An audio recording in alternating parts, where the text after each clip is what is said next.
Today, we're pulling back the curtain on one of the unsung heroes of the computing world.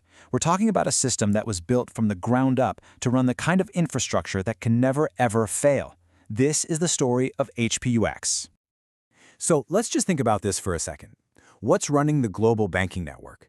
Or the life support systems in a hospital? How about the servers that manage every single flight in the sky? You need an operating system you can trust with, well, everything. An OS for things that if they go down, it's not just an inconvenience, it's a potential catastrophe. Welcome to the world of mission-critical computing. And this right here, this was the promise that Hewlett Packard made. This quote really gets to the heart of it all. They weren't building an operating system for your laptop. No way. They were building a digital fortress designed to protect the most vital applications and data on the entire planet. All right, so let's properly introduce our subject. HPUX, which is short for Hewlett Packard Unix, is HP's very own proprietary version of the Unix operating system. Now, it was built on the foundation of the classic Unix System V, but HP took that and just engineered the heck out of it, tuning it specifically for their own powerful hardware. The goal was to achieve a level of stability that was, frankly, legendary. To really understand what made HPUX so special, we have to go back to its golden age. This was a time when the software was completely inseparable from the hardware it ran on, and together, they created a true powerhouse. You know, what's so fascinating here is the journey. HPUX started out on pretty common processors, like the Motorola 68K. But it really hit its stride in the 1990s. Why? Because that's when HP developed its own custom chip architecture, PA-RISC. For about a decade, this meant HP controlled the entire stack, from the silicon all the way up to the operating system.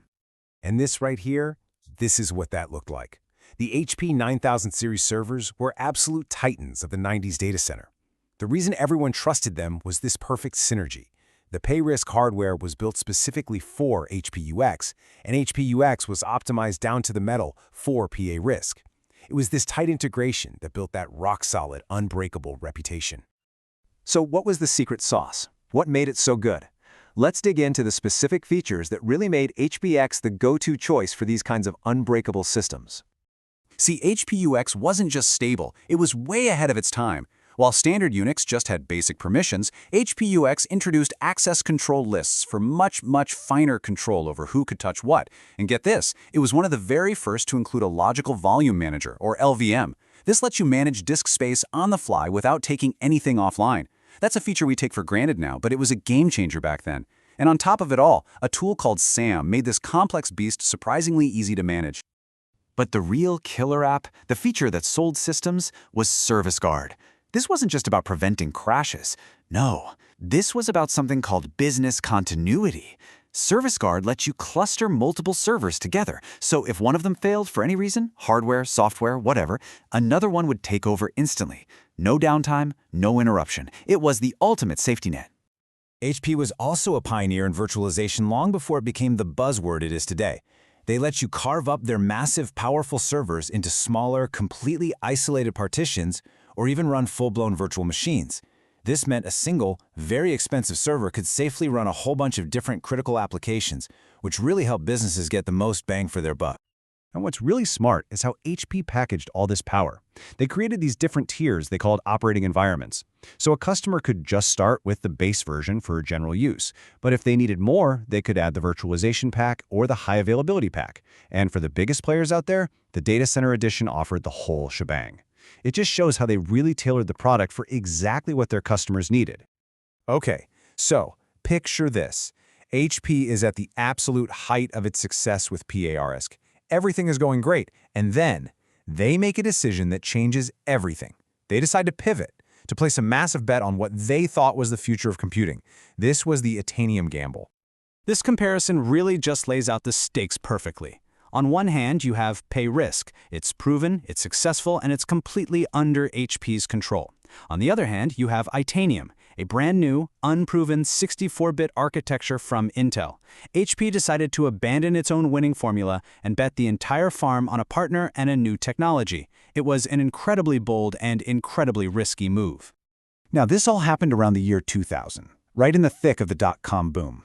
So to signal this massive new direction, HP rebranded the OS. Version 11 became 11i, and that little I stood for Internet Enabled. They were positioning HPUX and their new Itanium hardware as the bedrock for the next generation of the web. Of course, HP knew they couldn't just flip a switch overnight.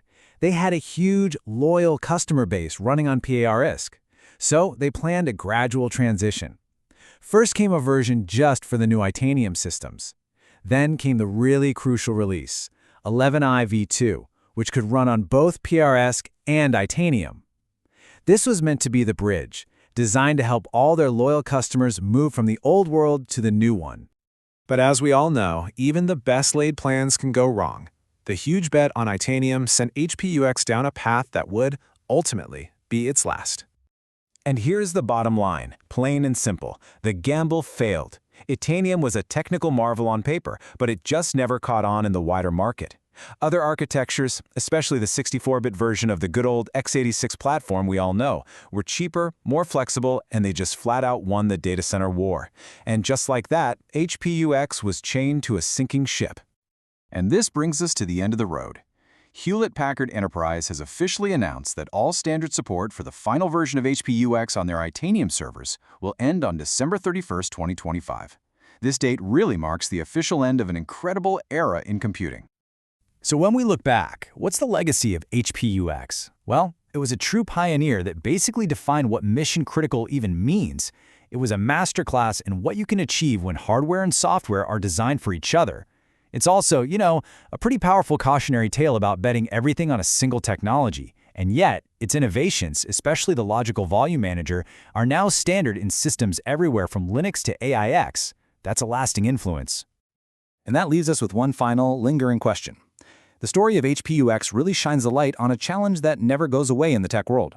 For all the banks, hospitals, and governments out there still running these ancient but super stable systems, it poses a really tough problem.